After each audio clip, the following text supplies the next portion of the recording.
नमस्कार दोस्तों, DD red के एक और रिएक्शन वीडियो में आप सभी का स्वागत है। मैं हूं आलोक। तो आज जो वीडियो मैं लेकर आया हूं वो वीडियो है अनम शेख का और उसका टाइटल है चाइना ने मांगी इंडिया से हेल्प, चाइना लॉस $9 बिलियन। अच्छा जी, ऐसा क्या हो गया? पाकिस्तान के लिए बहुत चिंता वाली बात है। चाइना के लिए होगी ना होगी, लेकिन पाकिस्तान के लिए बहुत चिंता की बात है, क्योंकि भाई पाकिस्तान को डॉलर्स वहीं से मिल रहे हैं आजकल। चलिए देखते हैं कि खबर क्या है और वीडियो में क्या बताया जा रहा है। बहुत बड़ी न्यूज़ निकली है। चाइना के अंदर से चाइना बेस्ड जितनी भी कंपनीज थी वो तो हमें पहले ही नज़र आ गया कि इंडिया मूव ऑन कर गई है, लेकिन चाइना पर डिपेंड जितनी भी ट्रेड कंट्रीज थी वो अब इंडिया के साथ ट्रेड कर रही हैं। चाइना की डिपेंडेंसी उन्होंने अपने ऊपर से हटा दी है, जिसकी वजह से चाइना को $9 बिलियन का लॉस हुआ है। और अब चाइना ने भी इंडिया से हेल्प मांगी है और कहा है कि हमारी ट्रेड को आप डबल कर दें, हमारा लॉस जो है वो रिकवर हो जाए। उसके बरक्स अगर पाकिस्तान की बात करें तो पाकिस्तान की आज भी डिपेंडेंसी सिर्फ चाइना तक है। क्या वजूहात है जो कि इंडिया के साथ ट्रेड नहीं करना चाहते या किसी और कंट्री के साथ मामलात अच्छे नहीं कर रहे? क्या वजूहात लगती है पाकिस्तानी अवाम को? पाकिस्तानी अवाम की तरफ चलते हैं, उनसे उनकी राय लेते हैं और पूछते हैं कि इन फ्यूचर हमारी ट्रेड पॉसिबल हो सकती है इंडिया के साथ या नहीं, और क्या हमारी डिपेंडेंसी कभी चाइना से ख़त्म होगी, और क्या चाइना हमें सहूलियात दे के हमारा लैंड ले रहा है या नहीं। इन सारे सवालात पर अपनी क्या राय रखते हैं पाकिस्तानी अवाम? चलते हैं उनकी जानिब। हमारे साथ जुड़े रहिएगा, वीडियो के एंड तक अपनी राय का इजहार कर सकते हैं आप कमेंट बॉक्स में। आपका नाम? फहद खान। फहद खान, करते क्या है? Online trading. बिल्कुल सर, ट्रेडिंग करते हैं, ऑनलाइन करते हैं। बेसिकली मेरा टॉपिक जो है वो भी ट्रेड के हवाले से है। मैं आपसे बात करना चाहूँगी पहले तो पाकिस्तान की। पाकिस्तान आपको पता है सिर्फ डिपेंड है चाइना और अमेरिका पर, और अगर ट्रेड की बात करें तो चाइना पर डिपेंड है। उसके अलावा चाइना की बात करें तो चाइना पर बहुत सी कंट्रीज़ डिपेंड थी, जिसमें श्रीलंका, बांग्लादेश, उसके अलावा अमेरिका और भी बहुत सी कंट्रीज़ नज़र आती थी। लेकिन अब वो सारी कंट्रीज़ जो हैं वो इंडिया मूव ऑन कर रही हैं। मूव ऑन कर रही मतलब कि ट्रेड कर रही हैं इंडिया के साथ। अब चाइना को इस दौरान $9 बिलियन का लॉस हुआ है। चाइना ने पहले तो मतलब अनापरस्ती का मुजाहरा किया, उसके बाद अब वो इंडिया को कह रहा है कि हमारे साथ ट्रेड को 2 गुना बढ़ा दें ताकि हमारा लॉस रिकवर हो जाए। क्या समझते हैं कि जहां चाइना पर डिपेंड कंट्रीज इंडिया चली गई है, हम आज भी चाइना पर डिपेंड हैं और चाइना भी इंडिया से हेल्प मांग रहा है? तो अगर ज़ाहिर बात है इंडिया चाइना की तरफ गया या चाइना इंडिया की तरफ जा रहा है तो इंडिया की मार्केट भी तो बहुत बड़ी है, ये भी तो एक पॉइंट है। और दूसरा आपको पता है कि पाकिस्तान पॉलिटिकल क्राइसिस से गुजर रहा है, इस वजह से भी काफ़ी ज़्यादा डिफरेंस आ रहा है और मसला बन रहा है काफ़ी ज़्यादा। पॉलिटिकल क्राइसिस से पहले भी पाकिस्तान के हालात इतने अच्छे नहीं थे। दिन ब दिन इंडिया तरक्की कर रहा था, पाकिस्तान के अंदर वो चीज़ें नहीं नज़र आ रही थी। क्यों? जबकि हमारा इंडिपेंडेंस डे एक ही है, लेकिन हम लोगों ने वो चीज़ें इख्तियार नहीं की, इंडिया ने किया। वाई? करप्शन, सिर्फ और सिर्फ करप्शन। और जो बंदा करप्शन ख़त्म करने के लिए आया उसको टिकने ही नहीं देता। आपको पता है कि 4-5 साल भी उनको टिकने नहीं दिया और अभी भी वही कर रहे हैं। क्या लगता है अगर हम बात देखिए, करप्शन ना एक तरह से गद्दारी है, और गद्दारी ये खास कौम में पाई जाती है, खास खून में पाई जाती है। जो अपने के ना हुए फौरन बदल जाते हैं उन्हें ही गद्दार कहते हैं ना। जो अपनों के भी नहीं होते, टाइम मिलने अपना जहाँ फ़ायदा देखा वो अपना फ़ायदा उठा लिया। तो पाकिस्तान के एक जाने माने पत्रकार हैं हसन निसार साहब, उन्होंने गद्दार कौम के बारे में कुछ कहा था कि आखिर ये गद्दार पाकिस्तान की तरफ ही क्यों पैदा होते हैं। सुनिए जरा। बक्सर की लड़ाई में शाह आलम सानी का इन्होंने जो हशर किया है, लड़ने वाला कौन था उसके खिलाफ? बाबर को किसने निकाला था फरगना से? उसके चचाओं ने। यहाँ के उसने किसकी गर्दन उतारी सबसे पहले? इब्राहिम लोदी की। इससे पहले जो मुगल शहजादे एक दूसरे की गर्दनें काट रहे थे, बाप को अंदर कर रहे थे, सगे भाई मार रहे थे, अब ये कदम कदम पे साजिशें ढूंढना, उनमें कीड़े डालना और लोगों को बताना कि जी वी आर द बेस्ट, ये गद्दार पैदा करने का ठेका आपने क्यों लिया हुआ है? गद्दार आप में ही यहां क्यों पैदा होते रहे हैं, गोरों में क्यों नहीं हुए? उसकी वजह है रऊफ साहब, गद्दार एक खास कल्चर में पैदा होता है। सुन लिया? तो इससे आपको अंदाजा लग जाएगा कि आपके यहाँ करप्शन ज्यादा क्यों है, लूटपाट ज्यादा क्यों है, बेईमानी ज्यादा क्यों है। क्योंकि वो चीज़ जो हसन निसार साहब ने बताई है ना, वो आपके उधर ही पाई जाती है। बात करें इंडियन गवर्नमेंट्स की तो कोई भी गवर्नमेंट ऐसी नहीं रही जैसे हमारे पाकिस्तान के अंदर रह चुकी हैं। एक भी गवर्नमेंट ऐसी नहीं रही जो कि केसेस जिसके सामने आते हों, उनकी जायदादें सामने आती हों या फिर कोई भी केस सामने आता हो। लेकिन पाकिस्तान के अंदर क्या वजह है? वो तो हिंदू हैं, हम तो मुस्लिम हैं, फिर भी हमारे केसेस, हमारी मुनाफकत, हमारी करप्शन सामने आती है। क्यों? यहाँ पे फ्री हैंड दिया गया है ना। सबसे पहले तो मैं अवाम को, मतलब वो हिंदू हैं तो उनमें ये सारी चीज़ें होनी चाहिए, आप ये कहना चाह रही हैं। और हम मुस्लिम हैं इसलिए हमें नहीं होनी चाहिए। आप डिग्रेड कर रही हैं हिंदू रिलीजन को। आप ये करिए कि वो हिंदू हैं तब भी ऐसा है और हम तो मुसलमान हैं तब भी ऐसा हो गया। जरा बोलने पे ध्यान दीजिए ना, इससे ना मैसेज गलत जाता है और ऐसा लगता है कि जैसे अंदर वाली सोच आप लोगों की यही है। तो बहुत ध्यान से, क्योंकि आपके वीडियोस को लाखों लोग देखते हैं, हजारों लोग देखते हैं और ये लोग फौरन पकड़ लेंगे, फौरन नोटिस कर लेंगे। तो मतलब कसूरवार ठहराऊंगा क्योंकि वोट ही आवाम देती है। तो आवाम को एक ऐसा लीडर चूज़ करना चाहिए जो कि जिसकी वजह से मुल्क तरक्की करे। जी, क्या लगता है अगर हम बात करें टेक्नोलॉजी की, तो आप भी फ्री ऑनलाइन ट्रेडिंग करते हैं, तो कहाँ पर मार्केट ज़्यादा नज़र आती है, किस कंट्री के अंदर? इंडिया। किस लिहाज से मार्केट नज़र आती है? लाइक एक होता है ट्रस्ट बेस पे, एक मार्केट बेस पे, के ज़्यादा लोग हैं, किस लिहाज से? एक तो वहाँ पे टेक्नोलॉजी बहुत ज़्यादा है इंडिया में, ठीक है, और आईटी पे उन्होंने काफ़ी ज़्यादा तवज्जो दी है, ठीक है, इस वजह से वो काफ़ी आगे जा चुके हैं। दूसरी वजह यह है कि इंडिया का मार्केट बहुत बड़ा है, लोग काफ़ी ज़्यादा हैं। और इसके बाद मैं आऊँगा दुबई पे। तो दुबई एक इंटरनेशनल हब है, वहाँ पे जितने भी इंटरनेशनल कंपनीज ट्रेड करती हैं वो दुबई में ही एक्सेस ज़्यादातर ऑफिस ओपन करती हैं और ट्रेड करती हैं। दुबई का हमने बताया, दुबई के अंदर आपको ये भी शायद पता हो कि दुबई के अंदर अगर हम देखें तो इंडियंस और पाकिस्तानी दोनों हैं, लेकिन ज़्यादा प्रेफरेंस काम के लिए जो दी जाती है वो इंडियंस को दी जाती है। क्यों? आईटी में हमसे बहुत ज़्यादा आगे है, इस वजह से। लेकिन जहाँ तक मेरी भी इंफॉर्मेशन है, जहाँ तक मेरी रिसर्च है कि ट्रस्ट बेस पे भी उनको ज़्यादा प्रेफरेंस दी जाती है। क्यों? मेहनत करते हैं जी। पाकिस्तानी क्यों नहीं? क्या वजूहात हैं? क्या लैक ऑफ नॉलेज है? क्या हमारी ग्रूमिंग वैसी नहीं है जिसकी वजह से हम बाहर जाकर वो चीज़ वो हरकत करते हैं जिससे हमारा पाकिस्तान बदनाम होता है? बरअक्स इंडियन ऐसा नहीं करते। एक तो ये है कि मैं यहाँ पे थोड़ा बहुत मीडिया कसूरवार ठहराऊँगा क्योंकि नेगेटिव पॉइंट्स पाकिस्तान के हवाले से वो ज़्यादा शाये करते हैं बजाय इसके कि पॉजिटिव चीज़ को शाये करे और मीडिया पे लेकर आए। आप देखें ना, इंडिया में अगर कोई अच्छा काम करता है तो मीडिया पे आ जाता है, हर एक चैनल पे आ जाता है। लेकिन यहाँ आप करते हैं तभी तो आता है ना। अब इस समय दुनिया भर की मीडिया में आपकी चर्चा है पाकिस्तान की, वो चाहे अमेरिकी मीडिया हो, इजरायली मीडिया हो, मिडिल ईस्ट की मीडिया हो, हर जगह इंडियन मीडिया हो, हर जगह आपकी चर्चा है। पता है आपको क्यों? क्योंकि ग्रीस की पुलिस ने, एंटी टेररिज्म जो उनका डिपार्टमेंट है और वहाँ की जो एजेंसी है, उन्होंने 2 ऐसे पाकिस्तानियों को पकड़ा है जिन्होंने करीब करीब बस अटैक कर ही देना था वहाँ पर यहूदियों पर, और कई महीनों से इसकी प्लानिंग चल रही थी।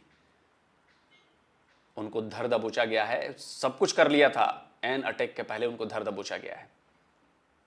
अब इसकी मीडिया कवरेज ना की जाए?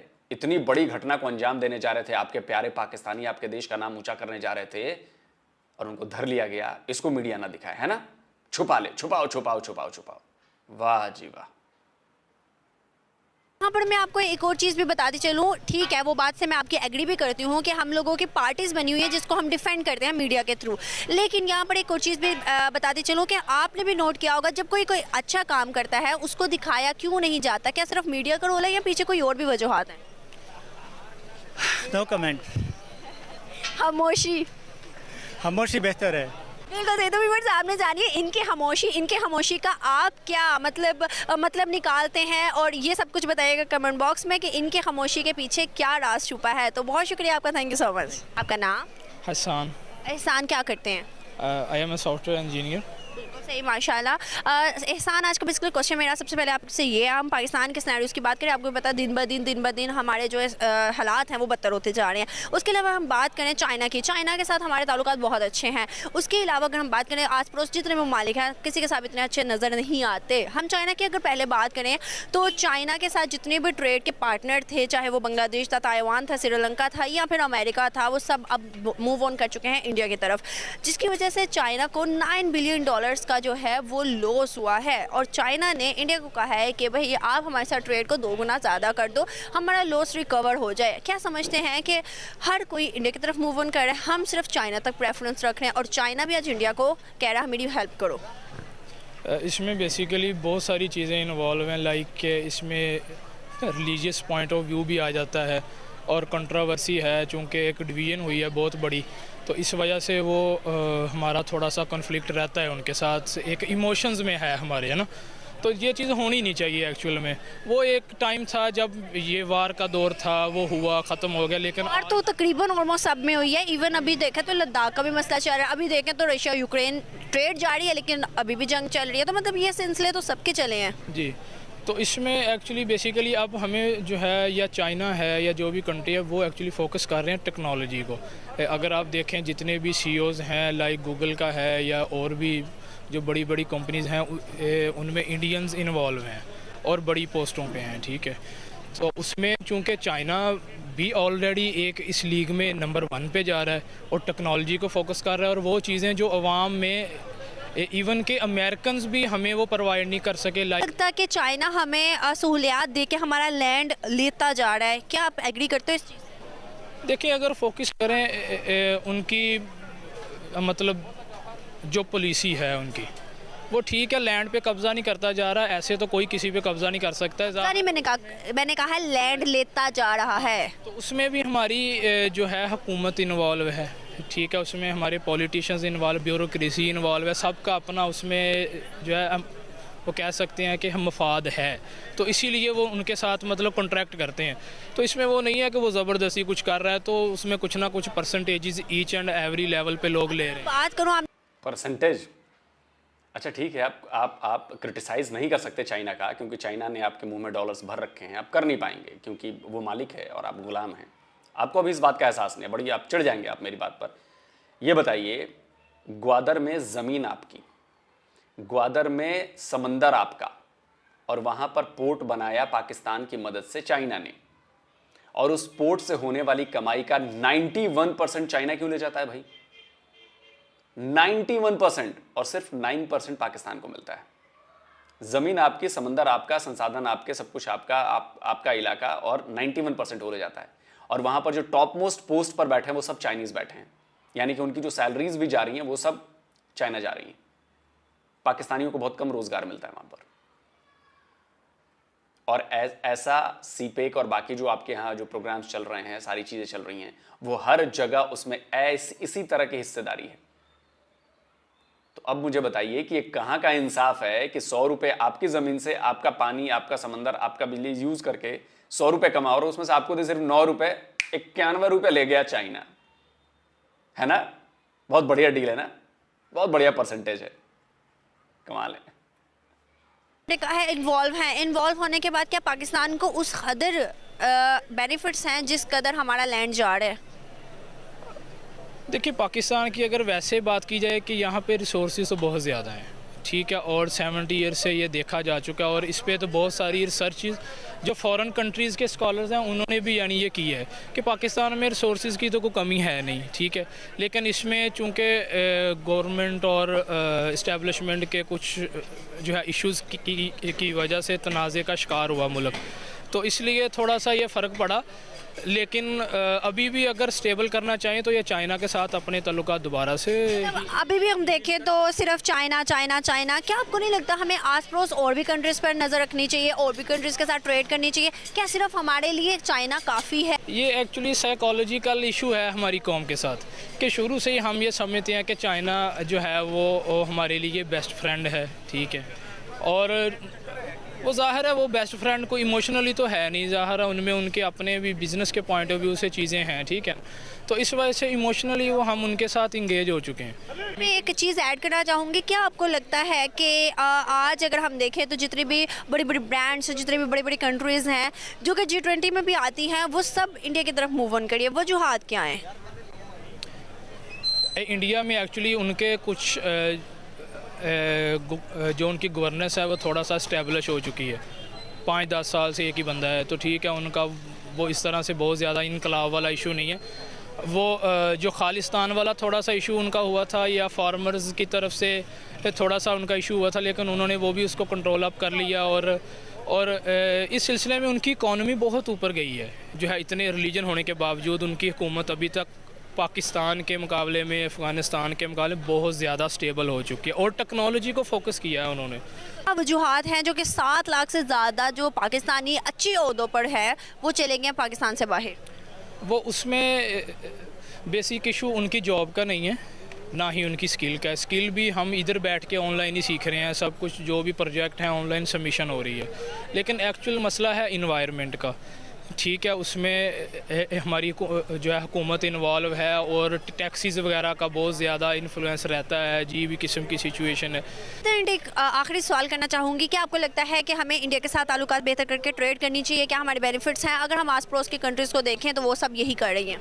जी जी बिल्कुल करना चाहिए। इंडिया बहुत प्यारा कंट्री है, ठीक है, और मैंने जितना भी उसको एक्सप्लोर किया है, वहाँ के जो लोग हैं, देखिए हम भी पहले उधर का ही हिस्सा थे, ठीक है ना, तो रहते थे ना उनके साथ, तो एक डिवीज़न हुई है, लेकिन वो बैकग्राउंड भी इंडियन ओरिजिन ही है। जी जी बिल्कुल एक ही खिता था, बाद में हमने उसमें डिवीज़न की है, तो एक्चुअली उसमें भी बहुत सारी चीज़ें इन्वॉल्व हैं। चलो बहरहाल, लेकिन हाँ उनके साथ होना चाहिए।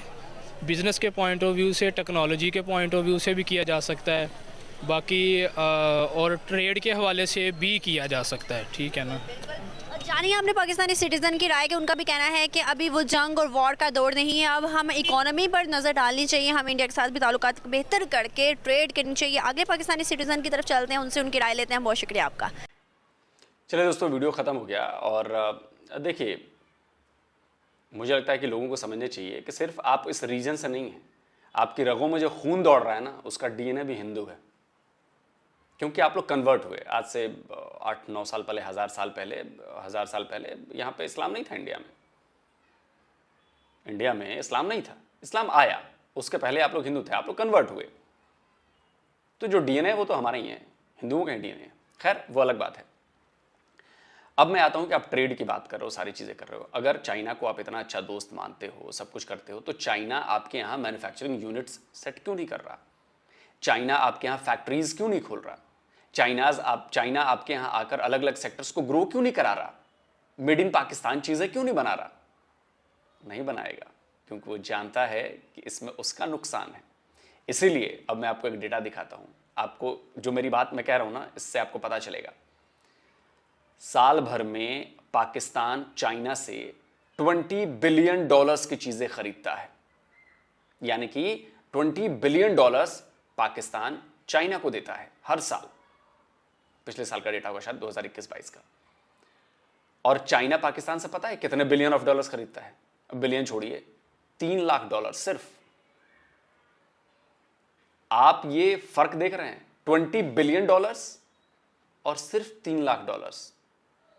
इससे भी आप लोगों को अंदाजा नहीं लग रहा है कि चाइना आपके साथ क्या कर रहा है।